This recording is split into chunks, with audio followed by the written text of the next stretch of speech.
Final thoughts about our Michigan State Spartans before they kick off against Oregon, including where does an upset start, and then we'll end the show with a little bit of basketball talk. Let's go.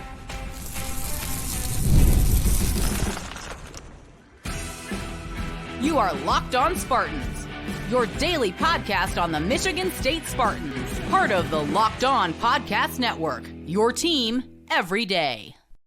Today's episode of Locked On Spartans is brought to you by FanDuel. Place your first $5 bet, and you'll get started with $200 in bonus bets guaranteed. Just visit FanDuel.com to get started. Spartan friends, Spartan family, Locked On Spartans listeners, thank you all so much for tuning in to Locked On Spartans, your team in green and white 5 days a week. Extra thank you if you're one of the fine folks out there that makes this part of your game day routine for the 6th time now.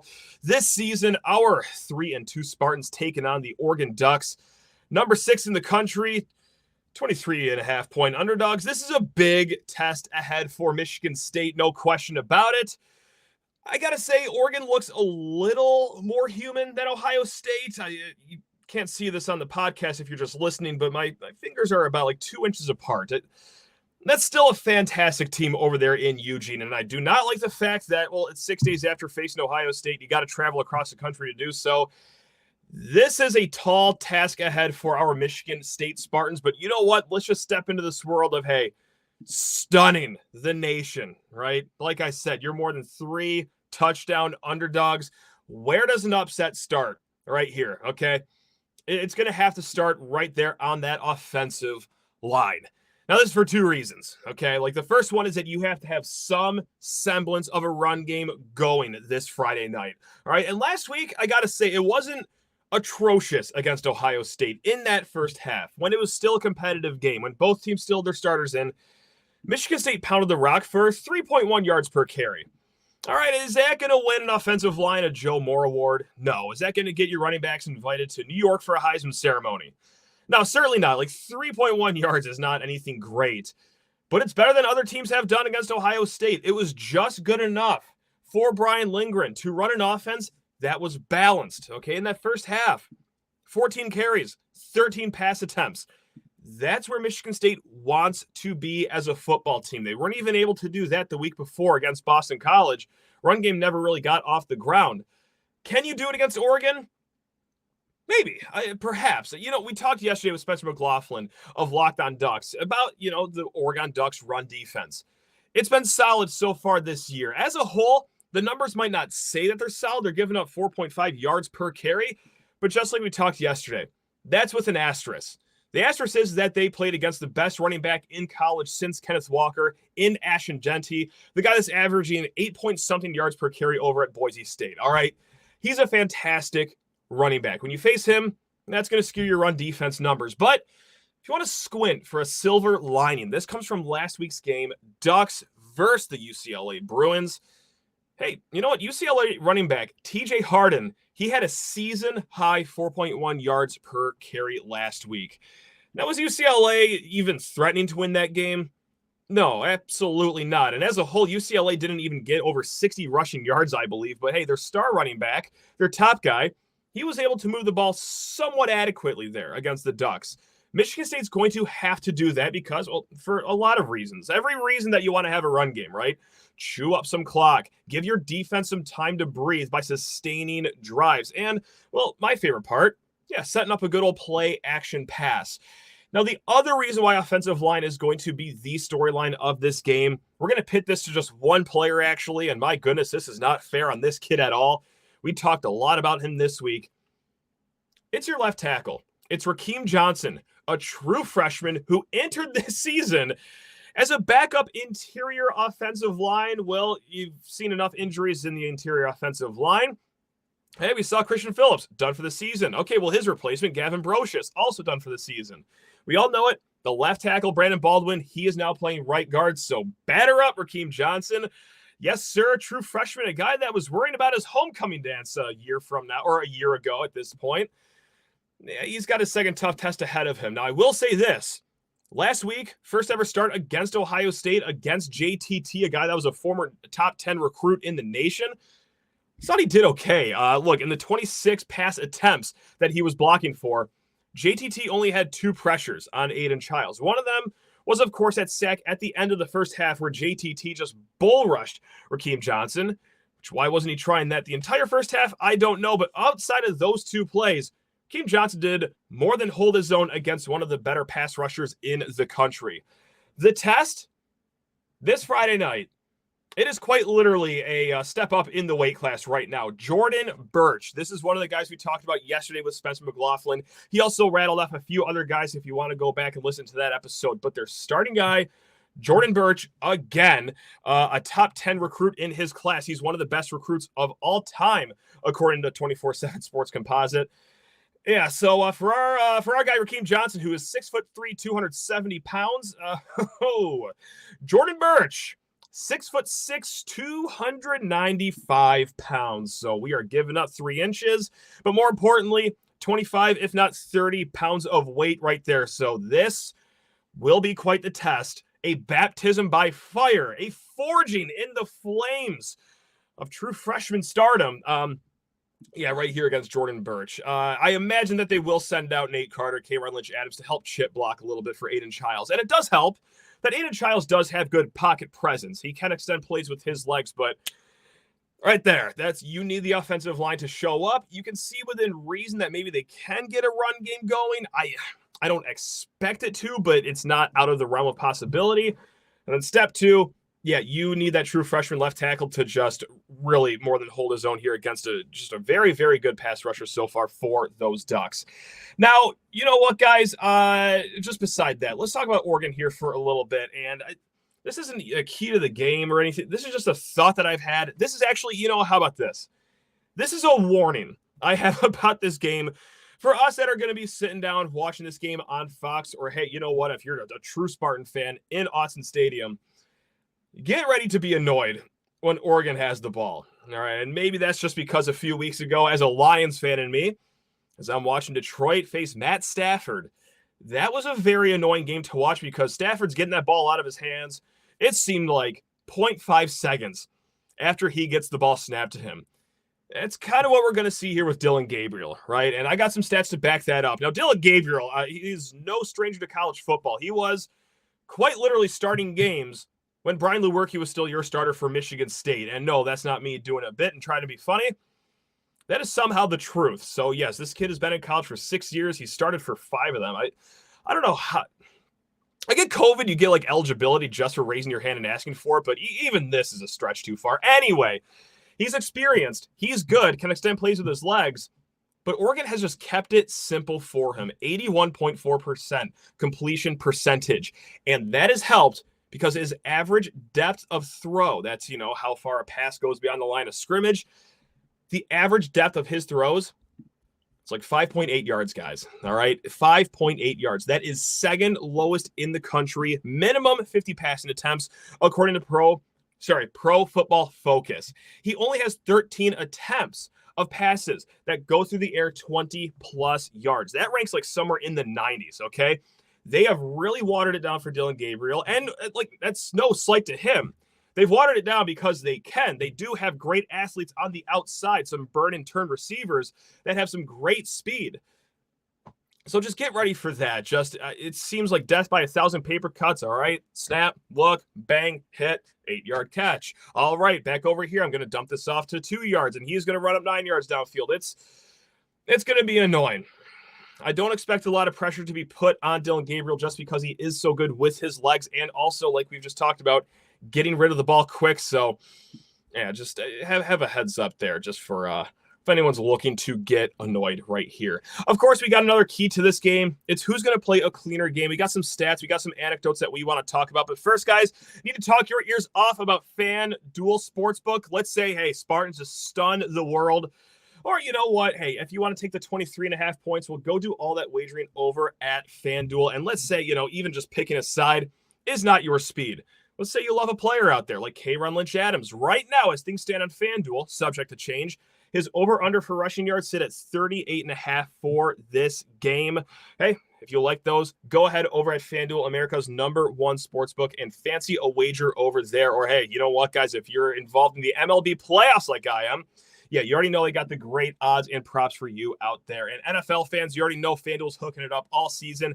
You can start the season with a big return on FanDuel, America's #1 sportsbook. So when you get a hunch in the middle of the game, you can check out the latest stats, view live play-by-play, and so much more on the same page where you place your bets. You'll get started with $200 in bonus bets guaranteed over at FanDuel when you place your first $5 bet. That is at FanDuel.com, America's #1 sportsbook. Again, FanDuel.com. And it's game day, so you already know it. It's Homefield apparel on the body. Folks, this is the most comfortable clothing you will have in your closet, whether it's t-shirts, long sleeve shirts, crew neck sweatshirts, hoodies, even their hats. My goodness, it is an angel caressing your body every game day, and Lauren knows that we can all use a hug on game day sometimes. Well, that's what Homefield apparel is for. You're also going to be the best looking one in the stadium, at the sports bar, at the tailgate, just in your own basement, in your own lonesome, if that's how you watch games, like I will be doing this Friday night against Oregon. It's the vintage logos. Right now, I'm rocking my 2000 National Championship shirt. Everyone knows that logo, but there's going to be some logos that you've never seen before. Hop on over at homefieldapparel.com to get a look at those, not just for Michigan State, but also dozens, hundreds of schools across the country. You will be looking sharp, courtesy of Homefield, and you will be saving money at homefieldapparel.com when you smash in promo code SPARTAN24. SPARTAN24, all one word. It's going to get you 15% off your first purchase over at homefieldapparel.com. Again, guys, SPARTAN24 at homefieldapparel.com. All right, one key to the game that we did not mention is just, hey, you know what? If you want to cause an upset, you got to play a clean game. I know a few weeks ago, Michigan State had that very weird game where they lost a turnover battle. They lost a third down battle. They almost lost every portion of the game against Maryland, except for the final score.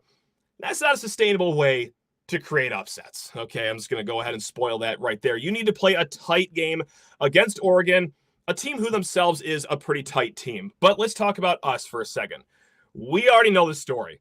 All right, if you at least have one good eyeball and have watched at least one Michigan State game, you know that turnovers are an issue. Okay, 15 on the season, 8 of them interceptions, 7 of them fumbles. They have 5 red zone turnovers, 3 in that first game, just 2 last week. It's been a spectacle on offense. You don't know if you're going to see the greatest thing you've seen in your entire life in East Lansing, or if you're going to be pounding your head further into the drywall than you've already had. But regardless, guys, you know the story with turnovers. Now, penalties. Now, that was a thorn in Michigan State's side for the first 3 games of the season. They were averaging 120 yards per game as far as penalty yards go. Not good. They've really curved that number, though, the last 2 games. We've not talked about this enough. They have really corrected themselves. On the season, still 7.6 penalties per game. That's in the upper third of the conference for most penalties. But just in the last 2 games combined, 5 penalties. That's not bad. I think it was 3 against Boston College and then 2 against Ohio State, or you might have to flip that number. Regardless, just 5 total after having a laundry party the first 3 games. Flags everywhere. So they're getting tighter there. Now, what is going the wrong way as far as playing a clean game? The tackling. And it's understandable, too. Last week against Ohio State, they've got some what they call dogs on that team, what they call track athletes on Ohio State, the best running back tandem in the nation. That freak receiver over there, Jeremiah Smith. Those guys are hard to bring down, but it shouldn't amount to 15 missed tackles. Yes, that according to Pro Football Focus, and you know what? I got to say, the eye test checks out on that too. A lot of missed tackles last week. Just watching in the moment. 15 missed tackles last game. That brings them up to 48 missed tackles on the season. A metric that Michigan State started the season pretty good at, actually. Like, they were one of the better tackling teams in the country. But, man, when you slap a 15-burger on that, that's 48 missed tackles on the season. Only Minnesota and Maryland have more missed tackles in Big Ten play. On the contrary, let's talk about Oregon for a little bit, how clean of a game they play. And I got to say, it's squeaky clean. It is OxyClean clean. Shout out to Billy Mays. Anyway, tackling. They've only missed 21 tackles this season. That is outstanding. Like, that is by far the lowest in the Big Ten. You also want to go back to that asterisk we talked about, playing against Ashton Jeanty, the greatest running back in college football right now. Okay, when they played, Ashton Jeanty accounted for 8 of those missed tackles. So let's say Ashton Jeanty, you know what, he just went to the NFL after 1 week. He never played Oregon. That'd be 13 missed tackles so far on the season for Oregon. Like, they wrap up. They finish their plays. That is not what we want to hear as a Michigan State fan that is looking for a big upset, stunning the world. But yeah, they're a pretty sound team defensively. Penalties, they're middle of the pack in the Big Ten, just 6.5 penalties per game. But it's the turnovers. They have 7 on the season. Just one of those comes from interceptions. We just talked about it last segment about Dillon Gabriel. He's smart. It's quick decisions for him. And, oh, yeah, if he doesn't see the decision immediately, he'll just scamper out for a 7-10-yard scramble. So, yeah, not a lot of interceptions from Dillon Gabriel. So, a lot of good mojo has to go Michigan State's way to rewrite both of those aspects for this game here. Really quick, before we get into a mailbag question, just want to shout out Jordan Turner. I feel like we did not talk about him enough this week. But, yes, just even in the moment, in the game, whether he's lighting up the other quarterback, whether he's picking off the other quarterback like he did last game against Ohio State, it wasn't just us Michigan State fans that were pretty high in the Jordan Turner supply. So it was Pro Football Focus, grading him a 90.4 last week. That is the 8th highest linebacker grade in the nation amongst Week 5 games. So, yeah, not too shabby over there for that. Now, we're going to head over to the mailbag here. Now, Darren's going to kick us off because, look, this is an underlying storyline here. Jonathan Smith, going back to his old stomping grounds, the state of Oregon, where he beat the Ducks 2 years ago as, of course, the head coach of Oregon State. And Darren writes in, as you know, about half our team just came from Oregon State last year. Do you expect at least some of the team to see this game as a more personal, almost like a rivalry? And could Smith's familiarity with the Ducks help us to an upset like he did 2 years ago?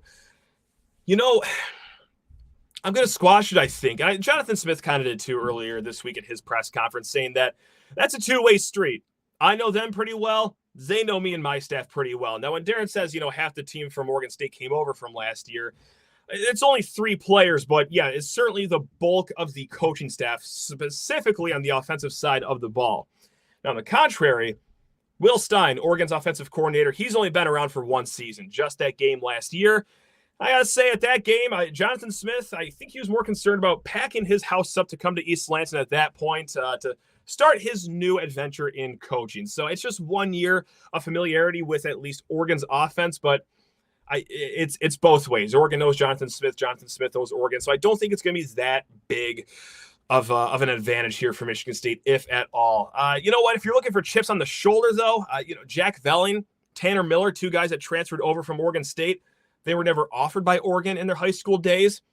Tanner Miller was barely offered by anyone. He was a former walk-on. So I don't know. We'll see. This is certainly not even comparable to a Michigan versus Michigan State rivalry right there. But yeah, we'll see if it nets out to anything. I don't think it'll be much, and that's not just me saying it. Like I said, guys, Jonathan Smith has said that too. Matt C. writes in. Now, we talked about being patient, being tired of being patient. Indiana's doing a lot better, yada, yada. This is a few episodes ago, but he wrote back, I want to be clear, I am all in on the Smith hire. Of course, I think a lot of us are. I mean, if you're not on the Jonathan Smith hire so far, you've got a warped sense of reality of what the job he's overtaken. Anyway, let's get back to the question here. I'm just not convinced Chiles is a good quarterback. Again, he's on pace to smash the NCAA record for turnovers. I want to start winning games against ranked teams and competing for a playoff spot next year. I needed to see him cut his turnovers down by at least half in the final 6 games to feel comfortable with him being the answer at quarterback next year. I think that this is a fair bar to show progress and growth. Do you agree? We certainly do, yes, have to see the turnovers curved. Right now, we've been maybe overly patient about those, as he has accounted for 8 interceptions. That fumble last week that I've excused. I think the face mask did have something to do with that. Regardless, this is where we have seen progress so far because, of course, the turnovers are still a thing. But I do want to point out where he has grown from that first game against Florida Atlantic, because we're not just saying like, oh, he's taking steps forward all willy-nilly. I think it's important for each fan to also see what we're seeing too. Like last week, that first half, 10 of 13 passing, 140-something yards. I did not see a mental mistake there.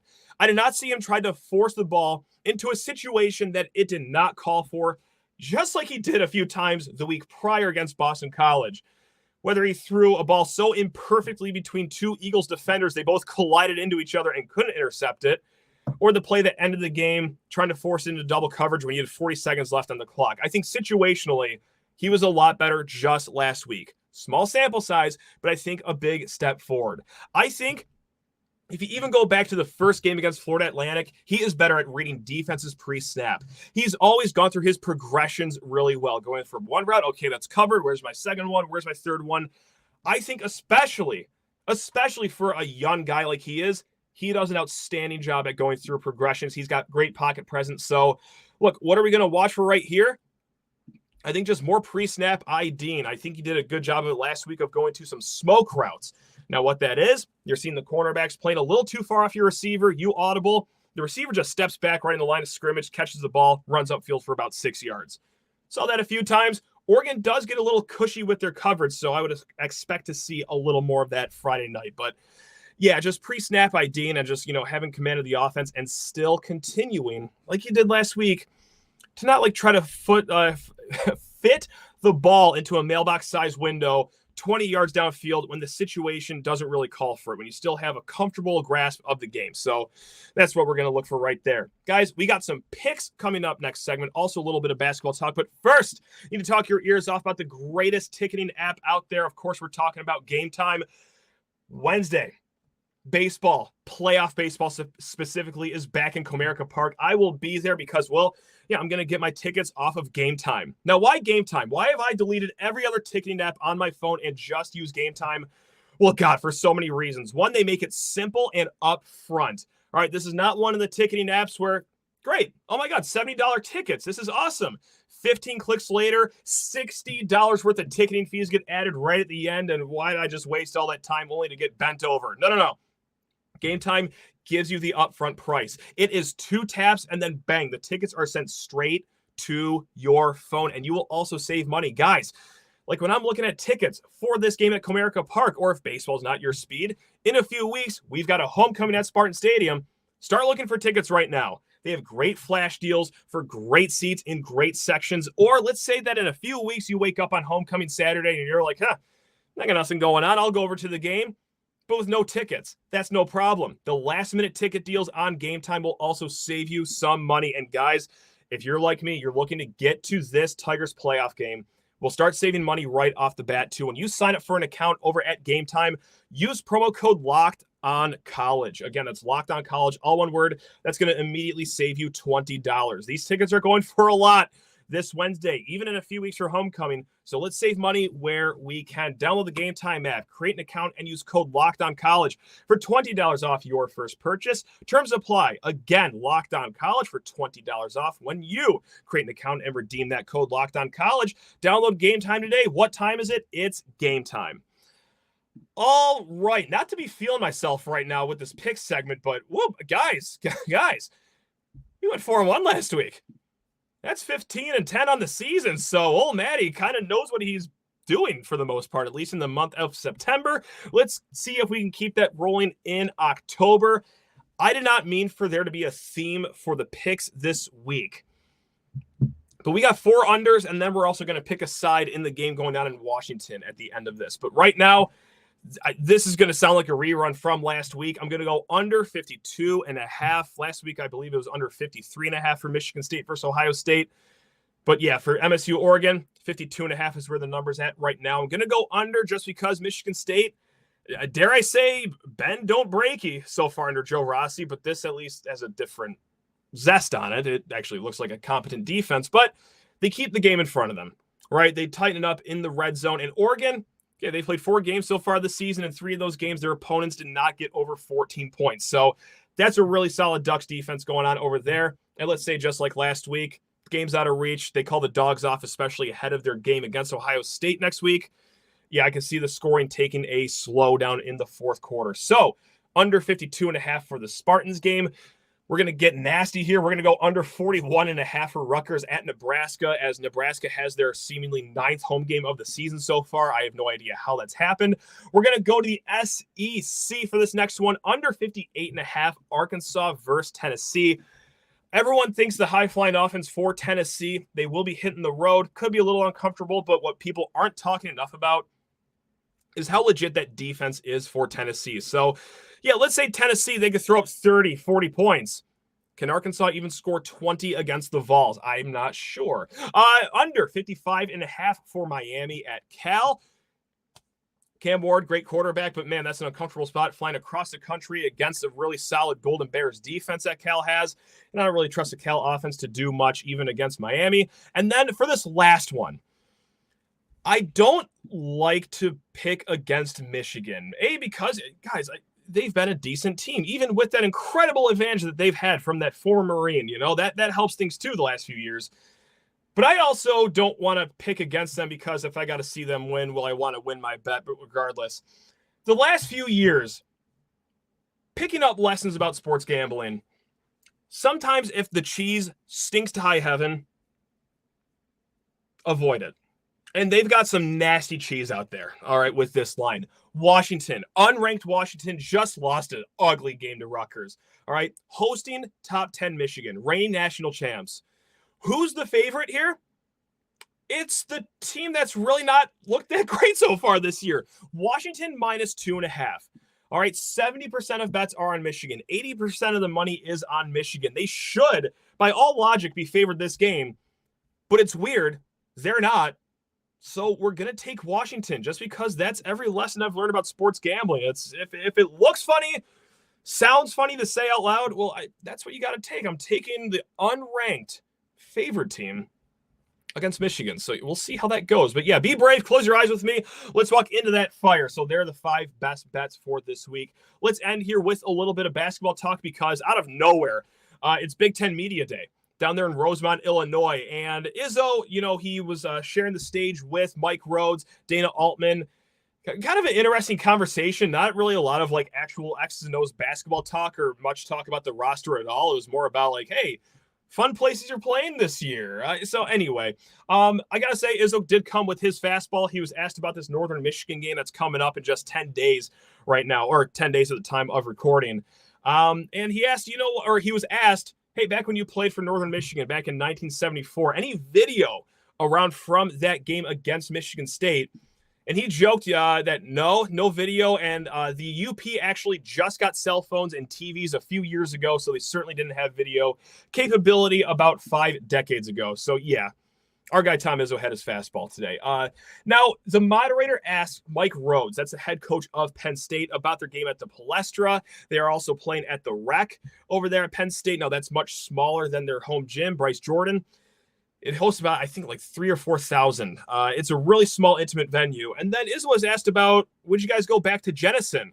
And he did mention that, yeah, that happened a few years ago against Tuskegee. But you know what? He also did say, quote, he would do it again. I, for one, am a huge proponent of that. I think that'd be awesome.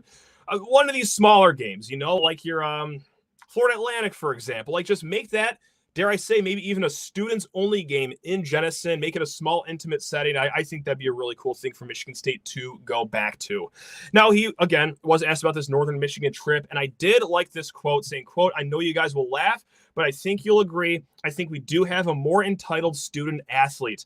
I'm going to bring them and show them where it wasn't entitled, and hopefully that will bring a little wisdom to them.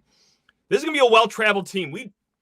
I was going to say joked about it, but I think it's actually very serious. How many people in the world have gone to Spain and the UP of Michigan within 2 months of each other, or maybe it's 3 months of each other right now? Not a lot of people. These kids are getting cultured before the season, but yeah, I know that quote might come off as old man yells at cloudy, these student athletes are so entitled these days, but yeah, with NIL, these guys making upwards of 5-6 figures. I don't think that's too inaccurate. So we'll see what good old rustic Northern Michigan will do to these gentlemen here. But yeah, I did like that quote from Tom Izzo, just like I do about this one. This is on last year's class. Of course, came in with all sorts of star power. I still think the class is as good as it was ranked. I think it maybe just takes a little while longer. If it does, all I care about is the result at the end. Now, a little note right here. Part of that class last year, Garrick Norman, he took the red shirt last year. We never saw him on the court.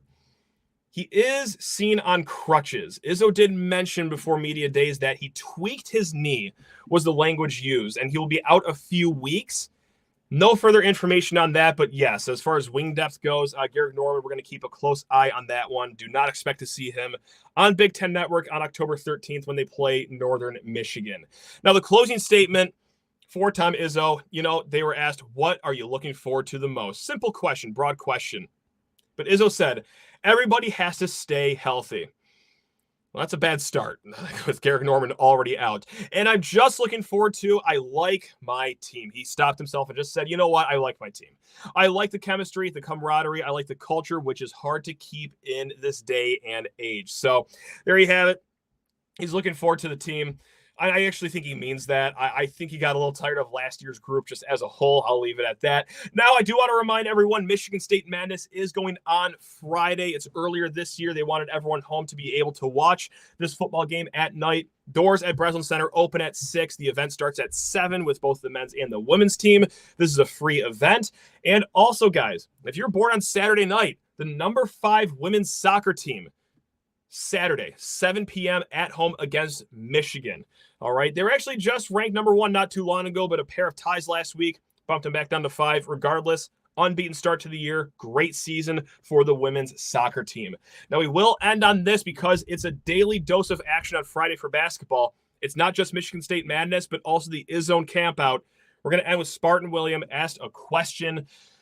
Sheehan_sports on Twitter or lockedonspartans@gmail.com for any questions. Will this be the year the Izzone Campout isn't 40 degrees and raining? And it makes me sick to my stomach to report that for the first time, probably ever, at least to memory, it's going to be good weather for the Izzone Campout for all those kids there that are staying overnight at Munn Field. I think by the time it starts, it'll be 60-degree, low winds, like an 8% chance of rain. And those kids should feel like they're on an exploration trip, traversing the Atlantic Ocean, like back in the 1600s. They should be weathered. They should be getting dumped on with rain. They should be facing winds of 20 miles an hour and the temperature below 45 degrees. Like that's the Izzone Campout at its core. Like that's the Izzone Campout that Tom Izzo wants. That's the Izzone Campout weather that it should be. Throughout my 4 years, 2010 to 2014, I don't remember a dry or a warm moment at any Izzone Campout, and I think that's been a theme ever since I graduated 10 years ago. So, yeah, these kids should be feeling hypothermia in their bones until that following Wednesday, but I think it's just going to be a nice event for them, and that makes me sick. One piece of advice here really quick. I don't know how many students actually listen, let alone freshmen that are Izzone members, but I do want to pass off this piece of advice because I collect sports items, right? I collect memorabilia, signed stuff, the whole 9 yards. One of my favorite pieces that I have in my collection is something I started freshman year at the Izzone Campout. I got a blank flag, all right? All white flag, got the big old block S in the middle. From freshman year to senior year, I had every player that played under Tom Izzo sign that flag. It's an eclectic group, right? Like I got your Draymond Greens, we got Adrian Payne's, rest in peace, Brandon Dawson. We got the walk-ons too, and of course Tom Izzo signed the top. But if anyone is looking for something, to chase over just maybe this year or the next 4 years, I highly suggest that. I think that's a really cool item to have. It kind of documents your time at Michigan State, and you look back and yeah, that flag really becomes a who's who of players. And I wouldn't trade that flag for anything in the world. So just like I wouldn't trade the last half hour with you beautiful people for anything in the world. We're going to be back before you know it. It's going to be like 12:30 when this game ends, but you will find us right here at Locked On Spartans, your team in green and white for the post-game show. But until then, guys, have a great weekend. Let's mix in a water or two. Take care of yourselves. Love you all. Go green.